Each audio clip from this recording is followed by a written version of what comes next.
Without thrash it and mass function, I like YouTube. Fucked it up, I don't care. And I am back with the Raging Tide. Yes, we've made it to pretty much the end of the Exumer discography for now. Even though this isn't real, as you can see, it's not under the discography reviews, you know, intro, because I just felt like that it's a new album, and it's time to have it go under the reviews.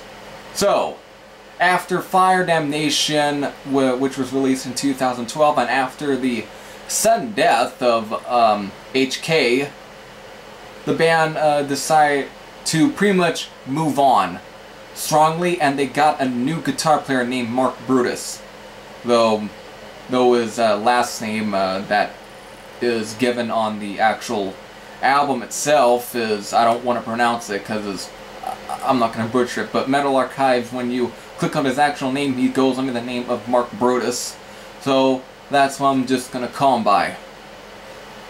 Anyways, they return with the Raging Tides, which was released today on January 29th, and through, of course, Metal Blade Records. So this is the second release under Metal Blade Records, excuse me, since it's kind of fitting because of, who knows, this could end up being the last one on Metal Blade Records, just like with the first two albums, which were released through Disaster Records.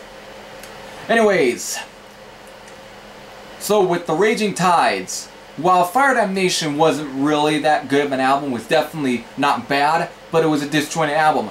Can the same thing be said for this album? Actually, no, not really. This actually is a pretty good album. Really, I think, even though there's some points where it kind of weakens a bit, though, no, that probably has something to do with me listening to Bandcamp, which I kept fucking up. Especially on the second song, which is called Brand of Evil.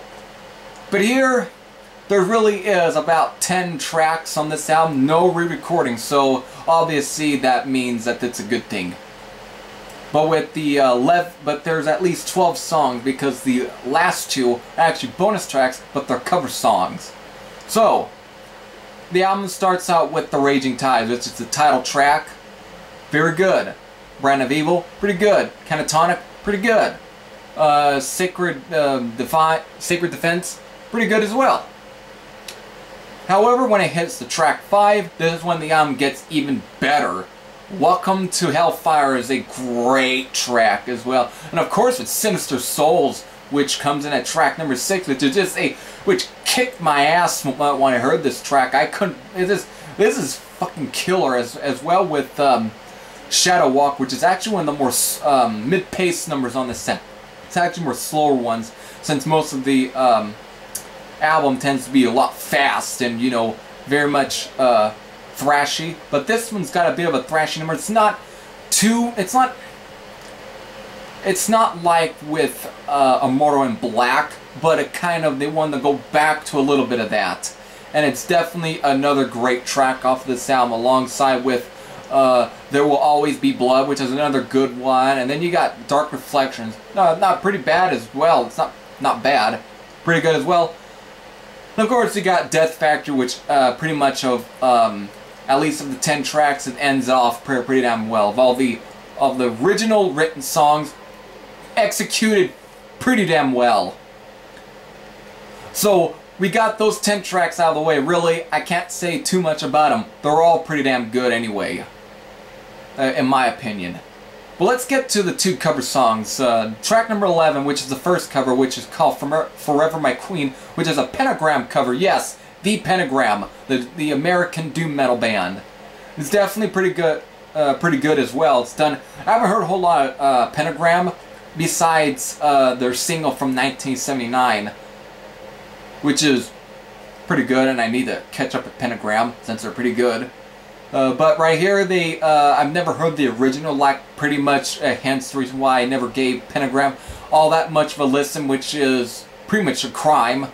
But they just give it the Exumer treatment a bit, even though it's definitely still true to the original song in itself. It's still, because it's definitely a more doom metal sounding track, but they executed quite well. But let's get to the last song right here, Hostage to Heaven, which is a Grip Inc. cover. Now, I haven't heard a whole lot of Grip Inc., but right here, it's definitely pretty executed as well. I can't really say anything that is bad about this album, other than probably the 4 tracks are probably not nearly as strong as some of the rest of the tracks on here, but they're still pretty good. And Mark Bräutigam definitely might have added some, might have added a little bit to this sound, and not to say anything bad about HK, may he rest in peace, but as far as writing is concerned, this is definitely a much stronger album compared to Fire and Damnation, which was, for a comeback album, was they didn't really record a whole lot within that time, but it still wasn't bad. But right here, they obviously definitely came back with a much more stronger effort, in my opinion. Definitely worth the listen. If I really have to give this album a score, probably would be around